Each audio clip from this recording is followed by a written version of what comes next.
नमस्कार, खबरें झारखंड में आपका स्वागत है। मैं हूं डॉक्टर अशीता आनंद और अब समाचार विस्तार से। दुमका में एक बार फिर एक तरफा प्यार में पेट्रोल कांड दोहराया गया है।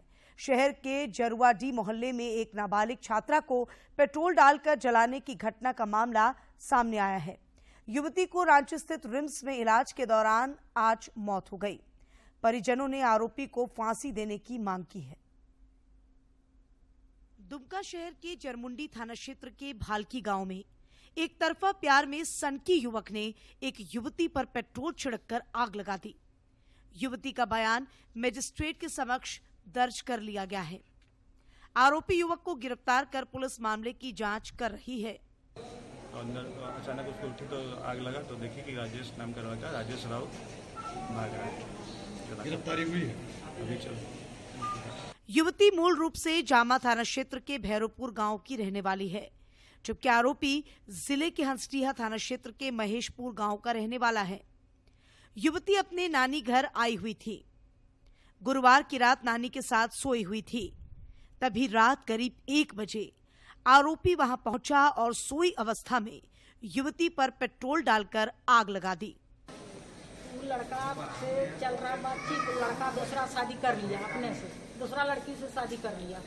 तो दूसरा लड़की से शादी कर लिया तो इसको बोला तुमको पहले से बोला से दुमका में जैसा लड़की को जलाया उसे तुमको जिंदगी बेकार कर देंगे, तुमको जला को मार देंगे।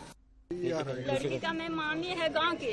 अच्छा, गांव के हम मामी है तो हल्ला गुला हुआ। मेरा गोतनी गया मेरे पास उठाने के लिए, चलिए ना मारुति देखिए ना जला दिया है पेट्रोल छीट कर को। वो मेसपुर गांव का लड़का है, वो आकर को पेट्रोल छीट कर हड़का तोड़ दिया इधर से, हड़का तोड़ कर को बोतल से मार दिया और माचिस मार को जला दिया उसको। गंभीर स्थिति में झुलसी युवती को दुमका के फूलो झानो मेडिकल कॉलेज अस्पताल में भर्ती कराया गया, जहां से बेहतर इलाज के लिए उसे रांची रिम्स भेजा गया, जहां उसकी मौत हो गई। इससे पहले भी दुमका में इस तरह की घटना ने पूरे राज्य को शर्मसार किया था। दुमका से आरके नीरद की रिपोर्ट। इधर दुमका की घटना पर भाजपा विधायक दल के नेता बाबूलाल मरांडी ने गहरी संवेदना व्यक्त की है। श्री मरांडी ने राज्य सरकार पर आरोप लगाते हुए कहा कि प्रदेश में कानून व्यवस्था पूरी तरह ध्वस्त हो चुकी है। उन्होंने आरोपी को कड़ी सजा दिए जाने की मांग की है। दुमका की पूर्व विधायक और भाजपा नेता डॉक्टर लुइस मरांडी ने इस घटना पर कड़ी प्रतिक्रिया व्यक्त करते हुए कहा है कि आए दिन इस प्रकार की घटनाओं से स्पष्ट हो गया है कि राज्य में महिलाएं सुरक्षित नहीं हैं। राज्य में कोई डायन बिसाही को मान के लोग मार देता है। आज फिर से दुमका जिला में ही जरमुंडी प्रखंड में आज आग से लगा के फिर से हत्या करने का जघन्य अपराध हुआ है। हम कह सकते हैं झारखंड में महिलाएं असुरक्षित हैं। इस बीच मुख्यमंत्री हेमंत सोरेन ने कहा है कि सरकार दोषियों के खिलाफ सख्त कार्रवाई करेगी। उन्होंने कहा कि पुलिस ने मामले के संज्ञान में आने के तुरंत बाद आरोपी को गिरफ्तार कर लिया है। कोडरमा का, बोकारो का, लोहरदगा का, सभी जगहों की जानकारी हमें और आपको मालूम है कि उन पर कार्रवाई भी चल रही है। जो लोगों ने कृत कार्रवाई की है उन सभी लोगों को अरेस्ट कर लिया गया और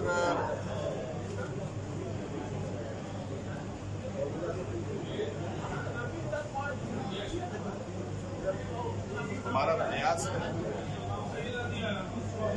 कि सरकार, पुलिस, प्रशासन अपना कार्य मुस्तैदी से करे और जो गुनाह करे उसको कड़ी से कड़ी सजा अविलंब करे। उधर कांग्रेस के स्थानीय विधायक और राज्य के कृषि मंत्री बादल ने पीड़िता के घर जाकर परिजनों से मुलाकात की और उन्हें हर संभव मदद का आश्वासन दिया। होनी चाहिए। यदि 5 दिन पहले उस बच्ची के साथ ऐसे किसी ने धमकी दिया था सरेआम, तो जहां से वो बात यदि हमारे लेवल पे, थाना लेवल पे, किसी लेवल पे संज्ञान में आता, तो इसको ये जो पॉइंट है कि 5 दिन से आज के अंतराल में छोटी छोटी बातों को हम नज़रअंदाज कर देते हैं और वो बड़ी घटना बन जाती है। और उस पर यदि कहीं कोई हमारे स्तर से चूक होती तो हम लोग उस पर कार्रवाई करते, हम दोषी होते। इस घटना के बाद गांव की महिलाएं आक्रोशित हो गई। इन महिलाओं ने सड़क पर उतरकर न्याय की मांग की। सैकड़ों की संख्या में मौजूद महिलाओं ने सरकार से महिलाओं की सुरक्षा सुनिश्चित करने की मांग की।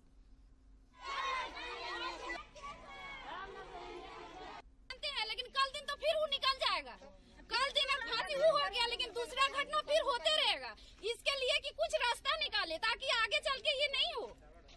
हम लोग को बार बार होता है, हम लोग को महिलाओं का साथ क्यों होता है सर? हम लोग कुछ तो वर्ष हम लोग करवा देंगे। हम लोग कहीं भी बाल बच्चा हम लोग कैसे पढ़ा लिखे कि बाजार हम लोग कैसे भेजेंगे? झारखंड मुक्ति मोर्चा केंद्रीय कार्य समिति की उच्च स्तरीय बैठक आज राजधानी रांची में संपन्न हुई।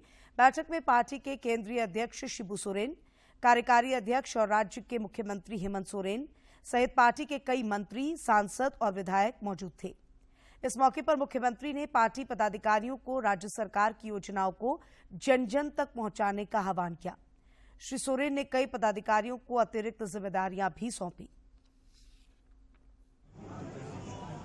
और उसका लाभ उन लोगों तक मिले, उन लोगों तक पहुंचाई जाए और कोई भी ना छूटे। कई चीजें हैं, बिल्कुल सैचुरेशन मोड पर ले जाने का हमारा उद्देश्य है।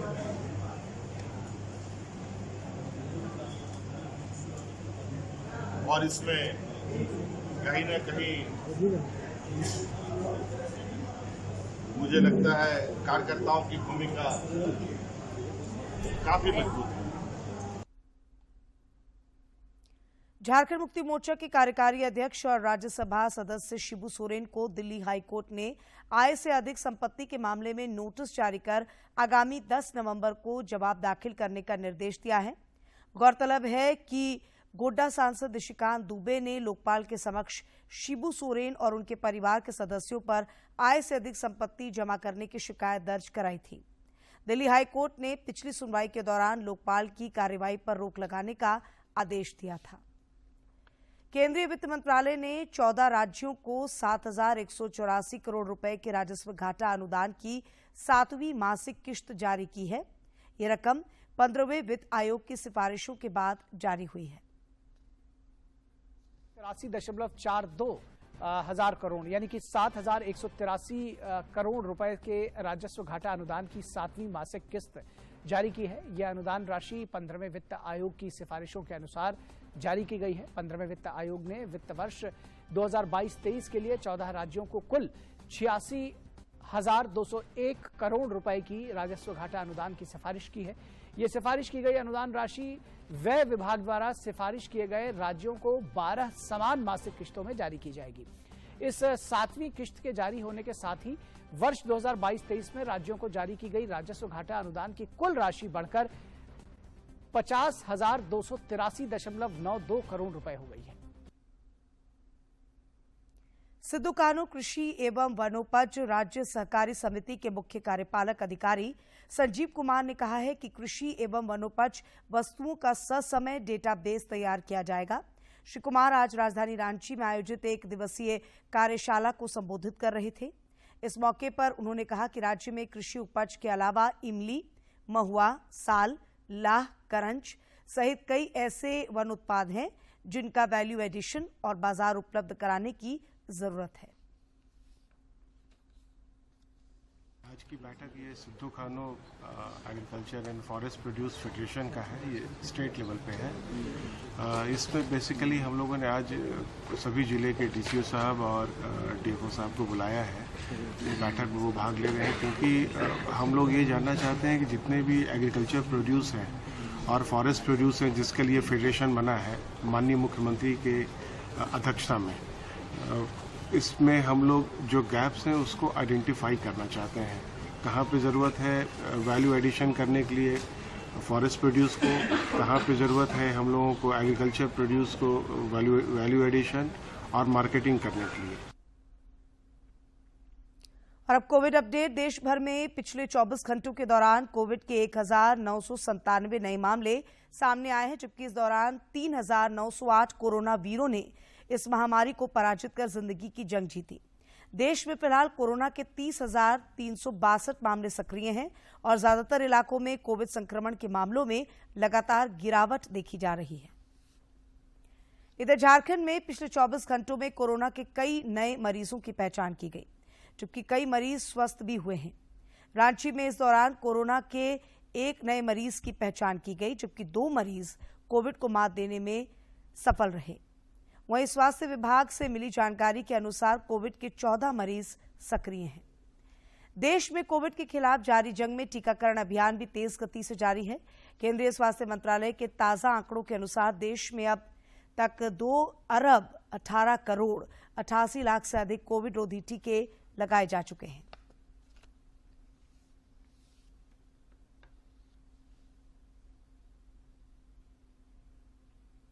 गुमला जिला प्रशासन के साथ टाटा स्टील फाउंडेशन ने समझौता किया है। इसके तहत गुमला के सदर अस्पताल सहित विभिन्न प्रखंडों में संचालित सामुदायिक स्वास्थ्य केंद्रों की संरचना को बेहतर बनाया जाएगा। गुमला जिला प्रशासन ने टाटा स्टील के साथ स्वास्थ्य के क्षेत्र में बेहतर सेवा देने के मकसद से एक समझौता किया है। टाटा स्टील फाउंडेशन के लोक स्वास्थ्य अधिकारी ने बताया कि इन सुविधाओं की बदौलत गुमला को ट्रांसफॉर्मेशनल जिले के रूप में एक नई पहचान मिलेगी।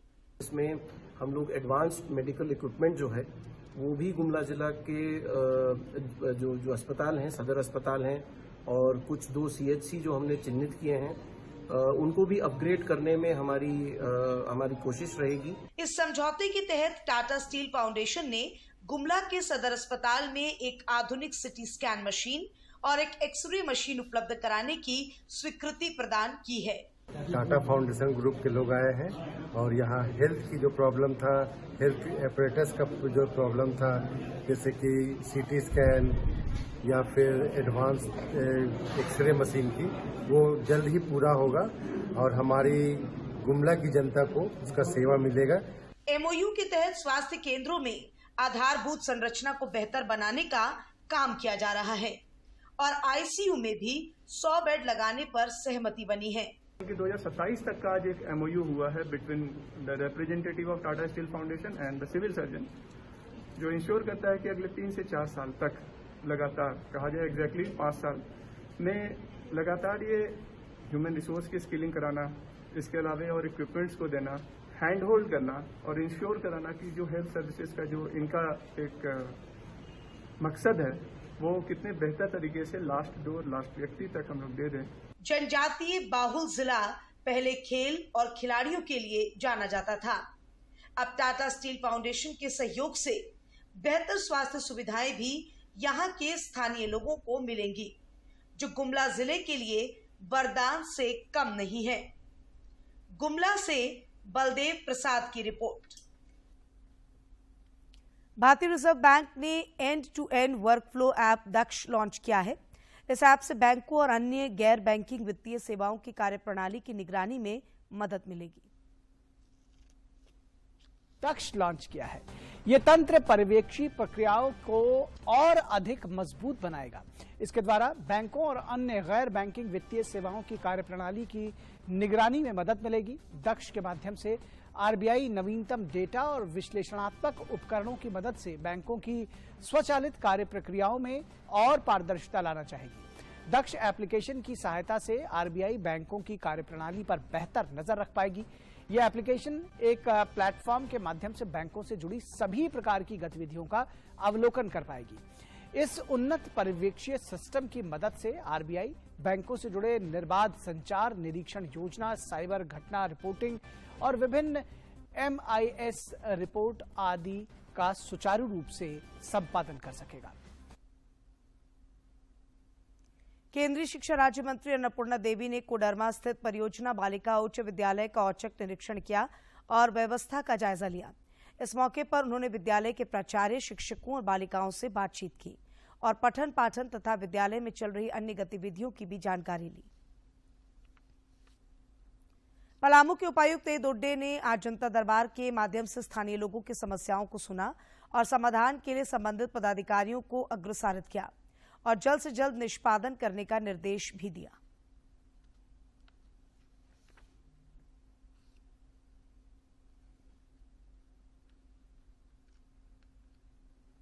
मुख्यमंत्री हेमंत सोरेन ने कहा है कि सरकार आपके द्वार कार्यक्रम का प्रथम चरण पूरी तरह से सफल रहा है। श्री सोरेन ने आज रांची में कहा कि कार्यक्रम के तहत लगभग 35 से 40 लाख आवेदन प्राप्त हुए, जिसमें 99% आवेदनों को निष्पादित कर दिया गया है। उन्होंने कहा कि पिछले कार्यक्रमों की सफलता को देखते हुए आगे आपकी सरकार आपका अधिकार आपके द्वार कार्यक्रम की शुरुआत की जाएगी। पहला फेज भी प्रारंभ किया था और बहुत ही सक्सेसफुल वो कार्य योजना रहा। लगभग 35-40 लाख आवेदन भी हमें प्राप्त हुए। 99% उस आवेदनों का निष्पादन भी हम लोगों ने किया और इस बार पूर्व के अनुभव को ध्यान में रखते हुए उसमें जो कमी विषय रही है उन सबको ध्यान में रखते हुए पुनः इस बार हम लोगों ने सरकार आपके द्वार का दूसरा चरण प्रारंभ किया है, जिसका नाम रखा है आपका द्वार आपका अधिकार आपके द्वार आपके सरकार। बोकारो जिले में आपकी योजना आपकी सरकार आपके द्वार कार्यक्रम की शुरुआत आगामी 12 अक्टूबर से होगी। उपायुक्त कुलदीप चौधरी ने बताया कि प्रथम चरण में 12 से 22 अक्टूबर और दूसरा चरण 1 से 14 नवंबर तक विभिन्न प्रखंडों और पंचायतों में चलाया जाएगा। इसके तहत शिविर लगाकर कल्याणकारी योजनाओं का लाभ आम लोगों तक पहुंचाने का प्रयास किया जाएगा। कोडरमा के उपायुक्त आदित्य रंजन की अध्यक्षता में खनन टास्क फोर्स की बैठक हुई। बैठक में खान निरीक्षकों के अलावा अंचल अधिकारी, वन विभाग एवं संबंधित विभाग के अधिकारी मौजूद थे। इस मौके पर उपायुक्त ने अवैध खनन, भंडारण और परिवहन के विरुद्ध अभियान चलाकर दोषियों के खिलाफ कार्रवाई करने तथा पत्थर खदान एवं क्रशर हेतु अनापत्ति नहीं देने से संबंधित जनसंवाद पोर्टल पर दर्ज आवेदनों के निस्तारित करने का भी निर्देश दिया। प्रधानमंत्री नरेंद्र मोदी ने इस महीने की 30 तारीख को आकाशवाणी से प्रसारित होने वाले मन की बात कार्यक्रम के लिए लोगों के सुझाव मांगे हैं। प्रधानमंत्री ने कहा है कि विभिन्न विषयों पर उन्हें भेजे गए सुझावों को कार्यक्रम में शामिल किया जा सकता है। लोग अपने विचार नमो ऐप और mygov.open फोरम पर भेज सकते हैं। वे टोल फ्री नंबर 1800-117800 पर भी अपने सुझाव हिंदी और अंग्रेजी में रिकॉर्ड करा सकते हैं। फोन लाइनें 28 अक्टूबर तक खुली रहेंगी। 1922 पर मिस्ड कॉल देकर और SMS के जरिए लिंक प्राप्त करके सीधे अपने सुझाव प्रधानमंत्री को भेज सकते हैं। देश में ऊर्जा की बढ़ती आवश्यकता और कार्बन डाइऑक्साइड का उत्सर्जन कम करने के लिए राष्ट्रीय हाइड्रोजन मिशन पर काम शुरू किया गया है। केंद्र सरकार ने देश को वैश्विक अक्षय हाइड्रोन का हब बनाने के लिए हाइड्रोन वैली बनाने का फैसला लिया है। का उत्सर्जन कम करने के लिए राष्ट्रीय हाइड्रोजन मिशन पर काम शुरू हुआ है। प्रधानमंत्री नरेंद्र मोदी की सरकार ने देश को वैश्विक अक्षय हाइड्रोजन का हब बनाने के लिए हाइड्रोजन वैली बनाने का फैसला लिया है। इससे देश के 3 अलग अलग हिस्सों में बनाया जाएगा। विज्ञान और प्रौद्योगिकी मंत्रालय की ओर से हाइड्रोजन वैली बनाने के लिए सरकारी और निजी क्षेत्र से प्रस्ताव मांगे गए हैं।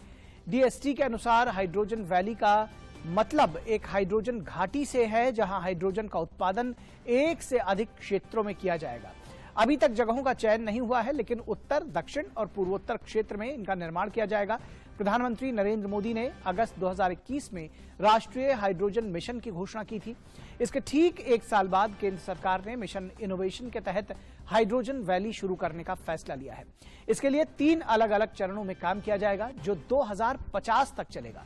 पहला चरण 2023 से 2027 तक, जिसमें विज्ञान एवं प्रौद्योगिकी मंत्रालय के अनुसार 90 करोड़ की लागत से वैली में हाइड्रोजन उत्पादन के लिए प्लांट तैयार किए जाएंगे। दूसरा चरण 2028 से 2033 तक चलेगा और इसमें वैली में भंडार कक्ष तैयार होंगे। सुरक्षा के मद्देनजर भी इंतजाम किए जाएंगे ताकि आगजनी जैसी घटनाओं से बचा जा सके।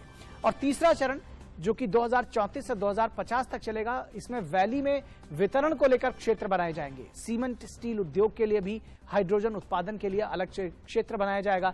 2027 तक मिलने लगेगी 500 मीट्रिक टन हाइड्रोजन। मौजूदा समय में हाइड्रोजन उत्पादन को लेकर देश के 4 शहर दिल्ली, मुंबई, बेंगलुरु और चेन्नई में अनुसंधान और विकास की गतिविधियां चल रही हैं। डीएसटी के मुताबिक हाइड्रोजन की संपूर्ण मूल्य श्रृंखला, उत्पादन, भंडारण और परिवहन को एक ही स्थान पर लगाया जाएगा और लाया जाएगा, एक साथ जोड़ा जाएगा, जो कि हाइड्रोजन वैली में मौजूद होगा। यहीं से पूरे देश में हाइड्रोजन की आपूर्ति होगी और इंटरकनेक्टेड इकोसिस्टम बनाया जाएगा। एक दूसरे से जुड़े होगा यह पूरा इकोसिस्टम और 2023 अप्रैल तक हाइड्रोजन वैली बनाने वाली एजेंसियों का चयन हो जाएगा। 2070 तक ग्रीन ऊर्जा की मांग पूरी करने का लक्ष्य रखा गया है। सरकारी और निजी एजेंसियों के साथ मिलकर हाइड्रोजन वैली सरकार बनाएगी। 30 दिसंबर तक प्रस्ताव लेने के बाद वैली बनाने के लिए जगह का चयन शुरू होगा। तो आप समझ सकते हैं कि अगले 50 वर्षों का खाका इस पूरे हाइड्रोजन मिशन के साथ तैयार किया गया है। और अब खबर खेल जगत से। गुजरात के राजकोट में आयोजित 36वें राष्ट्रीय खेल के हॉकी प्रतियोगिता में आज झारखंड महिला हॉकी टीम ने क्वार्टर फाइनल में उत्तर प्रदेश के खिलाफ 6-1 से बड़ी जीत दर्ज करते हुए सेमीफाइनल में प्रवेश कर गई। झारखंड महिला हॉकी टीम ने मैच के शुरुआती समय से ही आक्रामक रूप धारण कर लिया था और 11वें मिनट में ही ब्यूटी डुंगडुंग ने शानदार फील्ड गोल कर टीम को 1-0 से बढ़त दिलाई। टीम ने दूसरे क्वार्टर में पुनः 2 गोल कर हाफ टाइम तक 3-0 से बढ़त बना ली। चौथे क्वार्टर में झारखंड के आक्रमण की धार कुछ कम नजर आई तो उत्तर प्रदेश की टीम ने जवाबी आक्रमण करते हुए 55वें मिनट में मिले पेनल्टी कॉर्नर में गोल कर अपनी टीम की ओर से खाता खुला। भारत और दक्षिण अफ्रीका के बीच 9 अक्टूबर को रांची के जेएससीए स्टेडियम में होने वाले मुकाबले को लेकर दोनों टीमों के खिलाड़ी रांची पहुंचे। बिरसा मुंडा हवाई अड्डा पर क्रिकेट प्रेमियों और जिला प्रशासन के अधिकारियों की ओर से उनका स्वागत किया गया। खेल को लेकर रांची के खेल प्रेमियों में बेहद उत्साह देखा जा रहा है। आज सुबह से ही टिकट के लिए काउंटर पर लंबी कतारें देखी गईं। कल दोनों टीमों के खिलाड़ी स्टेडियम में नेट प्रैक्टिस करेंगे।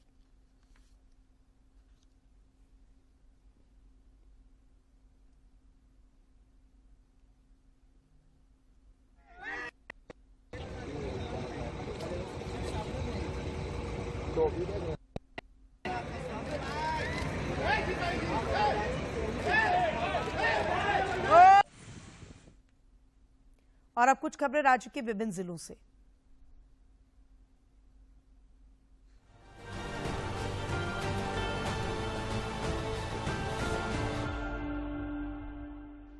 रांची की एयरपोर्ट थाना पुलिस ने 2 लाख के इनामी पीएलएफआई के एरिया कमांडर सोनू मांझी को गिरफ्तार किया है। इसके पास से पीएलएफआई का 4 पीस चंदा रशीद, पीएलएफआई का 5 पीस पर्चा और 3 मोबाइल फोन बरामद किया गया है। पलामू जिले के हुसैनाबाद थाना क्षेत्र के लोटनिया गांव के समीप वज्रपात से 3 लोगों की मौत हो गई। इनमें रघुनंदन यादव, सुरेंद्र यादव और प्रमोद यादव शामिल हैं। घटना उनके मवेशी चराकर घर लौटने के दौरान हुई। रांची जिला विधिक सेवा प्राधिकार की ओर से जगन्नाथपुर थाना क्षेत्र के डेला कोचा बस्ती में डोर टू डोर जागरूकता कार्यक्रम चलाया गया। डालसा की पीएलवी ने डायन विसाही के प्रति लोगों को जागरूक करते हुए बताया कि यह एक अंधविश्वास है। इस दौरान लोगों के बीच पंपलेट का वितरण किया गया। पलामू के सांसद विष्णु दयाल राम ने प्रधानमंत्री नरेंद्र मोदी के जन्मदिन के उपलक्ष्य में 40,000 से अधिक पोस्ट कार्ड पर शुभकामना संदेश भारतीय जनता पार्टी के राष्ट्रीय कार्यालय को सौंपा। सेवा पखवाड़ा कार्यक्रम के तहत पलामू संसदीय क्षेत्र के अंतर्गत मेदिनी नगर स्थित 6 मुआन चौक पर प्रधानमंत्री का अभिनंदन एवं शुभकामना संदेश पोस्ट कार्ड के माध्यम से भेजने के लिए स्टॉल लगा। राजधानी रांची के चुटिया थाना क्षेत्र में एक व्यक्ति ने फांसी लगाकर आत्महत्या कर ली। राजन नायर मोटर पार्ट्स दुकान में काम करता था। थाना प्रभारी वेंकटेश कुमार ने बताया कि घरेलू आंतरिक कलह की वजह से राजन नायर ने कमरे में गमछे के सहारे पंखे की कुंडी से लटककर खुदकुशी कर ली। पुलिस मामले की जांच कर रही है। लातेहार जिले के बेतला नेशनल पार्क में हाथी के एक बच्चे की मौत हो गई। स्थानीय ग्रामीणों ने वन विभाग पर लापरवाही बरतने का आरोप लगाते हुए इसका विरोध किया। साथ ही इसकी जांच कर दोषियों पर कार्रवाई की मांग की। रांची के उपायुक्त राहुल कुमार सिन्हा ने मोरहाबादी स्थित बिरसा मुंडा फुटबॉल स्टेडियम में बनाए गए ईवीएम वेयर हाउस का निरीक्षण किया। चुनाव आयोग के तय मानकों के आधार पर राजनीतिक पार्टियों के प्रतिनिधियों की उपस्थिति में ईवीएम वेयरहाउस खोला गया और सुरक्षा व्यवस्था, ईवीएम के रखरखाव सहित अन्य मानकों का जायजा उपायुक्त की ओर से लिया गया। लातेहार जिले के बरवाडीह थाना क्षेत्र अंतर्गत सिंधुरवा गांव निवासी दानियल गुड़िया की मौत करंट लगने से हो गई। दानियल दुमका जिला पुलिस बल में आरक्षी के रूप में कार्यरत था। वह झामुमो विधायक सीता सोरेन के हाउस गार्ड के रूप में कार्यरत था। रांची नगर निगम की महापौर आशा लकड़ा ने कहा है कि फीफा अंडर 17 महिला विश्व कप की भारतीय टीम की कप्तान के रूप में अष्टम उरांव का चयन होना झारखंड के लिए गर्व की बात है। उन्होंने कहा कि गुमला जिले के बिशुनपुर प्रखंड के गौरा टोली की इस बेटी ने न सिर्फ अपने माता पिता का नाम रोशन किया है, बल्कि यह साबित कर दिया है कि झारखंड जैसे पिछड़े प्रदेश में प्रतिभा की कमी नहीं है। रांची जिला सब जूनियर बालक खो खो टीम राज्य स्तरीय प्रतियोगिता में भाग लेने के लिए रांची से धनबाद के लिए रवाना हुए। झारखंड राज्य स्तरीय सब जूनियर खो खो प्रतियोगिता DM public school Putki Dhanbad में 7 से 9 अक्टूबर 2022 तक आयोजित की जा रही है।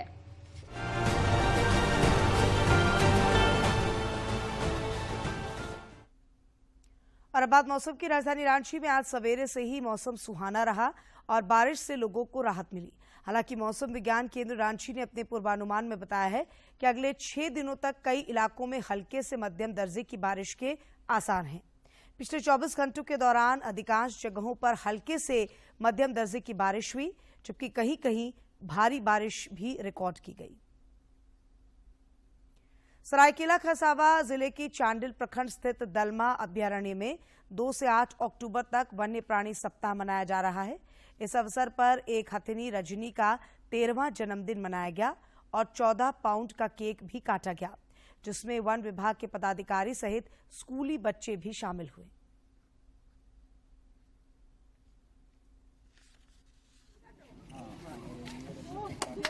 Happy birthday to you. Happy birthday to you, Rajni. खिला दीजिए नो खाओ सर डायरेक्ट ना हटाइए हटाइए।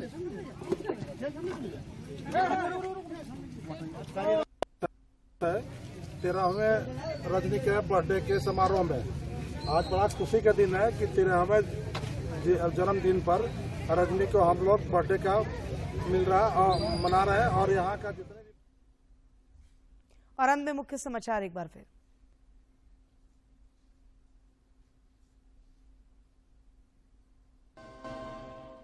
दुमका में फिर दोहराया गया पेट्रोल कांड। सिरफिरे युवक ने पेट्रोल डालकर युवती को जलाया। रांची रिम्स में इलाज के दौरान मौत, आरोपी गिरफ्तार। रांची में झारखंड मुक्ति मोर्चा की केंद्रीय कार्य समिति की हुई बैठक। पदाधिकारियों को दिए गए टास्क। शिबू सोरेन से जुड़े लोकपाल मामले में 10 नवंबर को दिल्ली हाई कोर्ट में सुनवाई। 36वें राष्ट्रीय खेल में झारखंड की महिला हॉकी टीम ने यूपी को 6-1 से हराकर सेमीफाइनल में बनाई जगह। मुख्यमंत्री हेमंत सोरेन और केंद्रीय मंत्री अर्जुन मुंडा ने टीम को दी बधाई।